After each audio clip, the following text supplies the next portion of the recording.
Thank you for joining us today. I'm Betty Ann Hedges with Humanist Canada. Although I've identified as a humanist for a decade, my involvement in organized humanism is quite recent. I access the movement by way of its history and contemporary impact.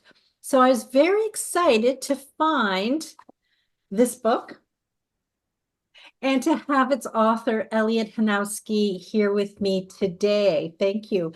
Towards a Godless Dominion, Unbelief in Interwar Canada, published by McGill Queen's University in 2023. So please meet Elliot. Elliot is a librarian, a historian, has a PhD in Canadian history from Queen's, and is currently librarian at the University of Manitoba. But I also want to touch on, he was the founding director of ISHASH, the International Society for Historians of Atheism, Secularism, and Humanism. Did I say that correctly, Elliot? Yeah, that's about right. Yeah. Is that what you call it? ISHASH? Some people say Ishash, others say is hash. Yeah. Okay, good. We're going to circle back to that because I find that quite interesting. So as we know, Humanist Canada, the organization was founded in 1968 and came out of the Humanist Fellowship of Montreal, which was founded in 54. Your book looks at the years before that, the interwar years, as you refer to it. The movement after World War II was more academic. In your book, and as you point out in interviews, you have one person you refer to as even having a degree. And I find this contrast really interesting. So I'd like to explore that. But first, can you give us some historical context? The interwar years, socially, politically, where were we at? Take us there. Okay. Well, thanks. Yeah, thanks again for inviting me. Yeah. So the interwar period, the 1920s and 30s. So we're coming out of the end of the Great War. There's parts of Canada are doing economically well. Other parts are still pretty depressed in the 20s. But there's this sort of cultural shift happening as some of the things that we would see as more modern lifestyle details start to come into place, like having a radio in your home, going to the movies to see a film. Organized sports start to pick up a bit, and jazz music, and there's some moral panics happening around jazz music and hip flasks and flappers, right? So there's Right. yeah, so Canada didn't have quite the roaring 20s that the States did, but there were sort of things changing at that time. And then, of course, the 1930s is, the Great Depression kicks off in 1929. And so there's widespread suffering and unemployment and sort of questioning of the status quo and why it should be that so many people should be so impoverished. So in terms of the cultural setting, I talk about in the introduction to my book that Canada was still seen by the vast majority of people as a Christian nation and in a very formalized way, right? And so when polled, just through the census, about 95% of people said they were one sort of Christian or another, with a small representation of Jews and people of other religions. And so the people who I'm looking at in my book are really a very small minority who were people who rejected religion altogether. But I argue that they made a pretty big splash, and were a lot of people were talking about these ideas, even if only a few embraced them fully. Right. So the difference between English and French speaking Canada, what there have always been at different kind of points. Where were they at this time on this topic? Well, on this topic, Quebec was very much dominated by the Roman Catholic Church because the preservation of French Canadian identity was was seen to be bound up with with Catholicism. And so many Quebecois believed that they had this mission to sort of bring Catholicism to all of North America, or that they needed the church to assure their survival. And this had come about sort of as the result of a very sort of a political settlement in the previous century between the British authorities and the Roman Catholic Church.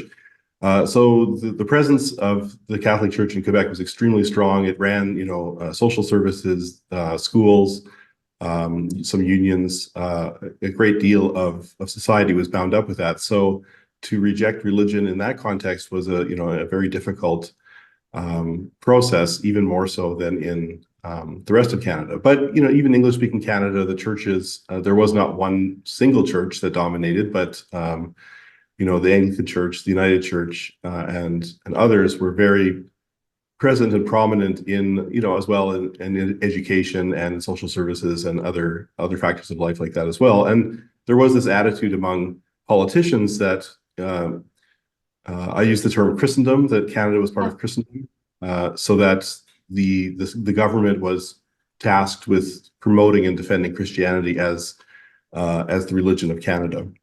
Right, right. I like that expression you use for that, Christendom. Yeah. So, but this group, they not only saw religion as just something that's not for me, they saw religion as being dangerous and even politically dangerous. Can you expand on that? Mm-hmm. Yeah, so there were a few different traditions or tendencies that were present in Canada. There was the rationalist or secularist tradition coming both from England and from the United States. In the States, it was more usually called free thought or free thinking. In Britain, it was at that time thought of as rationalism, and so these people objected to religion. They saw it as completely false. They wanted to spread, knowledge of advances in science, advances in biblical studies, trying to debunk various aspects of the Bible.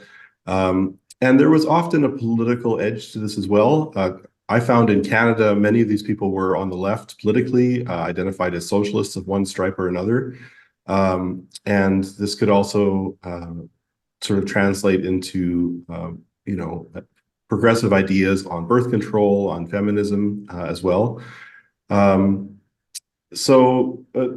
The critique of religion could be bound up sort of in the idea of its falsity, but also there was this anger against what was seen as the controlling aspects of the churches as a way of controlling and defrauding people of their hard-earned money, and also keeping them under the thumb of the ruling powers that be. And so sometimes this, for those more on the left, was seen as a sort of a plot to keep people, working happily, because sort of what the Wobblies, the International Workers of the World, said that there'll be pie in the sky when you die, but it's a lie, right? This idea that if you just keep people happy and promise them heaven, then they won't rise up in this world. So yeah, I found in Canada there was a pretty close alliance between what we would call the left as well as many of these atheist thinkers.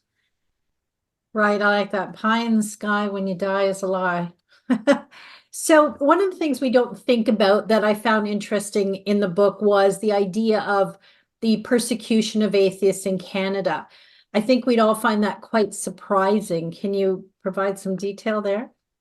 Yeah, so there were a few things that were in place in those years. So like I said, there was this belief that although there wasn't an official state church, that the Canadian government was a Christian nation officially, and that the government was supposed to promote and defend Christianity. So there was the law of blasphemous libel, which basically said that you couldn't necessarily be prosecuted simply for saying, having skeptical ideas or putting forth skeptical thoughts about religion, but you could be prosecuted if the court found that you were trying to insult people or make them feel bad about their religion, right? So there was this sense of of trying to be provocative and creating offense. Yeah. So in my book, I look at there was a case that happened in 1927 where a man named Ernest Sterry put out a rationalist newspaper with some very spicy articles where he was, trying to get people riled up a bit, and so he was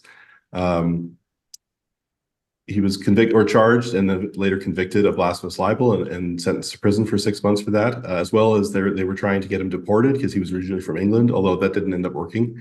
But the law of blasphemous libel was also used extensively in Quebec.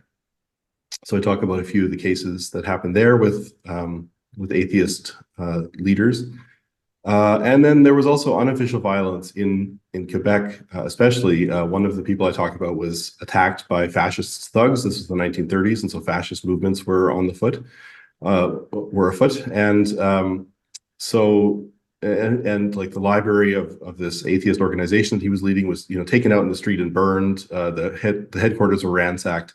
So there was both official persecution and unofficial persecution. That there was less of that in the West. I looked at an organization in Winnipeg, and the only thing that really happened there was that some of the clergy got together and got the ads for these events, which were being published on there was in newspapers on Saturday. There would be a church page where churches would advertise upcoming services. So he was advertising these atheist lectures on that church page, and so they got together and convinced the newspaper to put these ads somewhere else because they thought this isn't shouldn't belong here. So. But aside from that, there wasn't any overt persecution out west, and I think that had something to do with there were especially in British Columbia, the churches were a lot less powerful, and there was a lot less sort of political sway that they had. So there was differences, between Ontario and Quebec, and then the West. Right, very good. I really like the reference, the lecture, Marshall Gauvin. And the response to him, God is dead, thank you. Let's stop killing it over and over. I'm paraphrasing there, but we have this here with Humanist Canada. Okay, so we're humanists. We've left that behind. Most of our members have dealt with religious trauma, or let's go forward. Okay, now what's next? What can we learn from Gauvin that will help us, in our contemporary view, looking at the world through the humanist lens? What can we learn from him?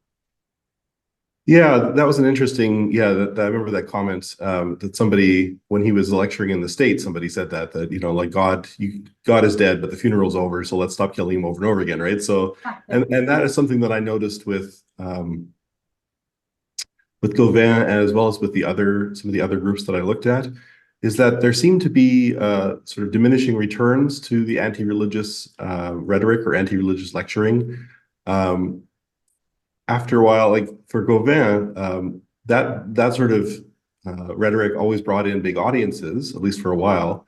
But there's, after a while, he wanted to try and talk about other things, like, well, so after atheism, after we reject religion, how should we live in this world? And for him, sometimes he would try and turn his hand to talking about other issues like economics or psychology, but this could stir up controversy because he wasn't really an expert on those things. And sometimes the attitudes that he had didn't line up with the attitudes of people in his audience. I found the group in Toronto was interesting because they sort of made a shift away from they still would occasionally talk about rationalist or atheist themes, but during the Great Depression, of course, they found there was a great deal of people wanted to know, like, why was this crisis happening and how could a better society be created? And so there was a big shift towards more political speakers that they would have come in, and we see a bit of that happening in Quebec as well. So yeah, it's an interesting dilemma. I think that criticism of religion and atheism, promotion of atheism, was something that was often popular, especially with someone like Gauvin, who would be a very entertaining speaker. Yeah. But at the same time, there was this sense of diminishing returns at which at some point you need to start talking about, okay, what else? Let's talk about liberalizing divorce laws, or let's talk about birth control, or let's talk about living in a secular life and creating a better society, which inevitably leads to politics, which could also bring people together, could be divisive at times as well. Some things never change. So to expand on that further, the idea of the secular, it went into, in your book, you detailed that into politics, where that kind of took things off the rail a bit. Anything to add there?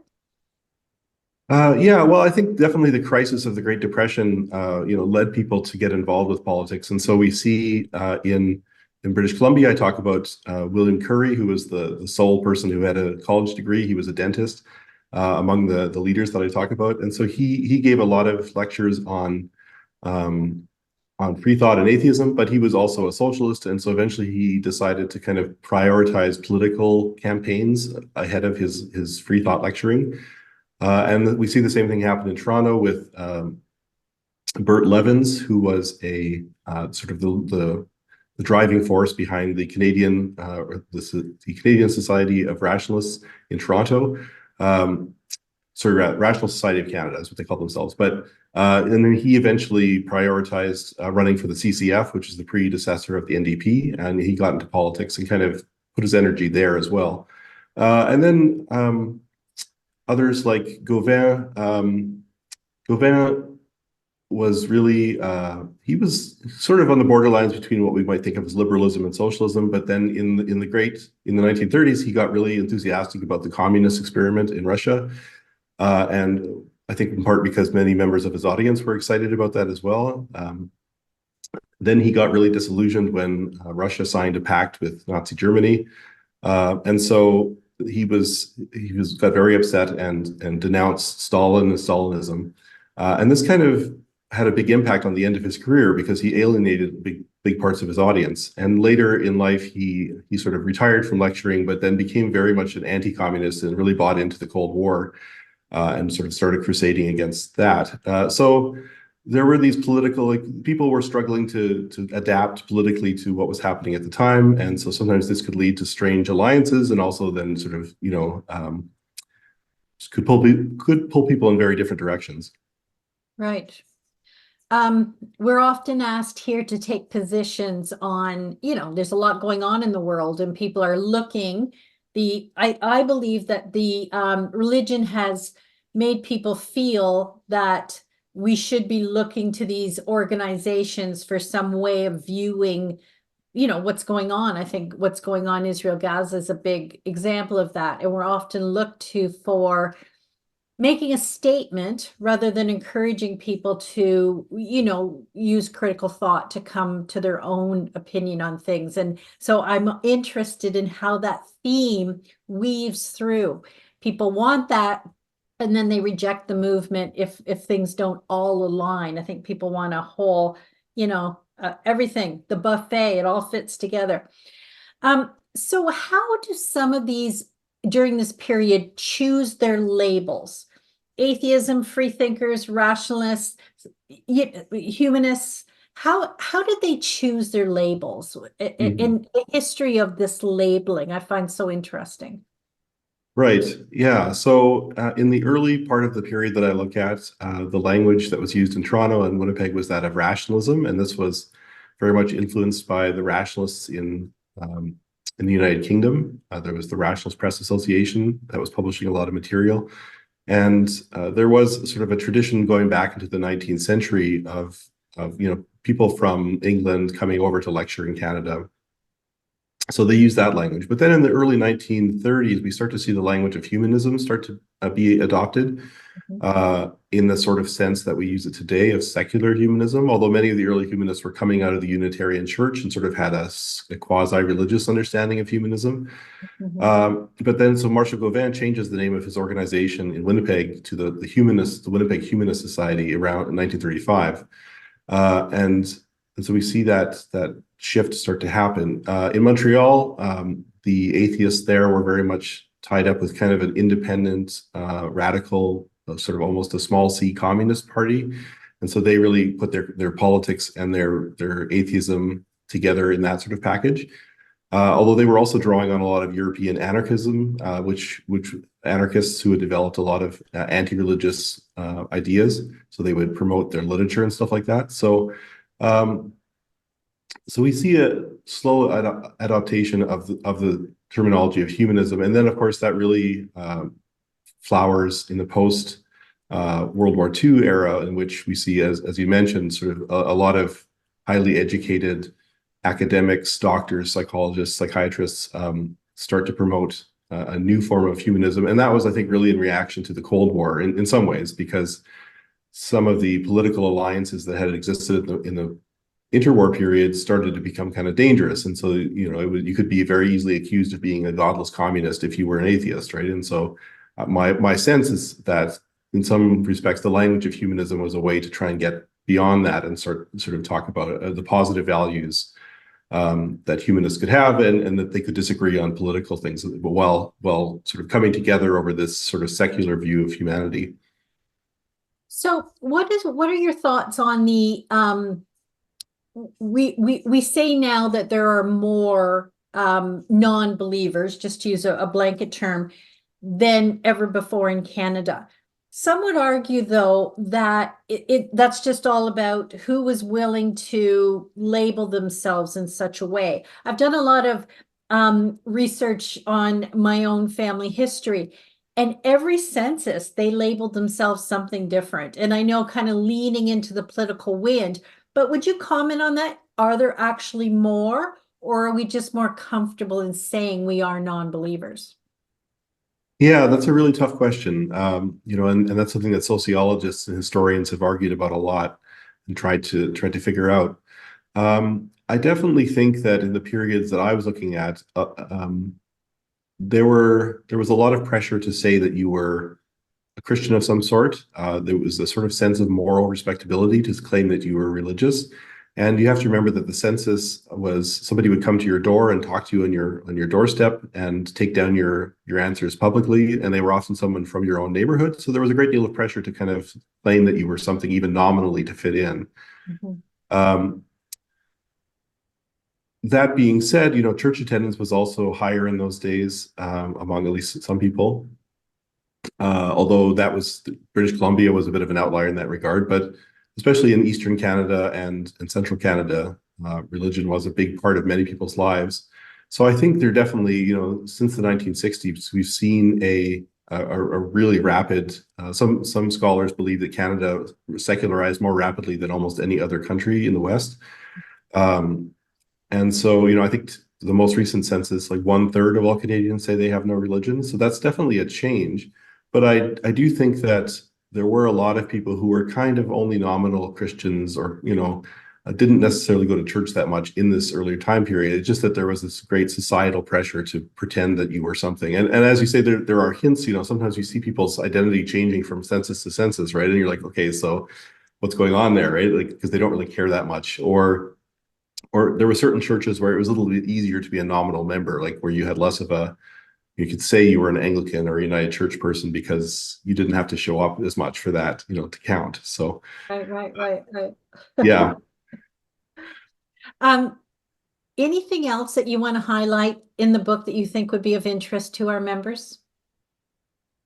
Well, I think one thing that's interesting is that, at least in the Toronto group that I looked at, there was what we might almost call intersectionality happening. Like, there were some women who were leaders, women who were also involved with left-wing politics, trade union activism, things like that, and promoting sort of left-wing feminist approaches.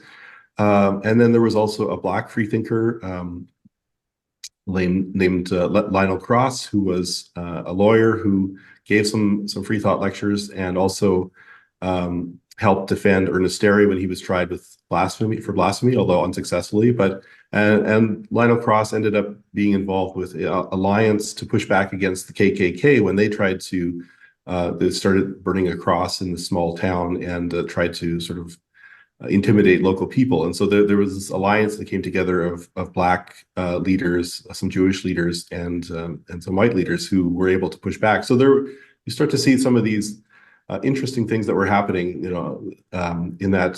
in some of these rationalists and early humanists were politically engaged and trying to, create a more just world. So I think some of those, in some ways, the context was very different, but you see some of the same concerns that thinking critically about religion led them to think critically about the society they were living in as well. Right. So how did you fall into this? What was your interest that took you? And then what were your source documents? Where did the research lead you to create such a, so much rich content in the book? Well, thank you. Yeah. Well, I was raised as one of Jehovah's Witnesses, and then I went through a period of sort of searching and questioning, spent some time as an Anglican, and then decided I would become an agnostic. And so, the story of grappling with religion was something that was personally meaningful to me.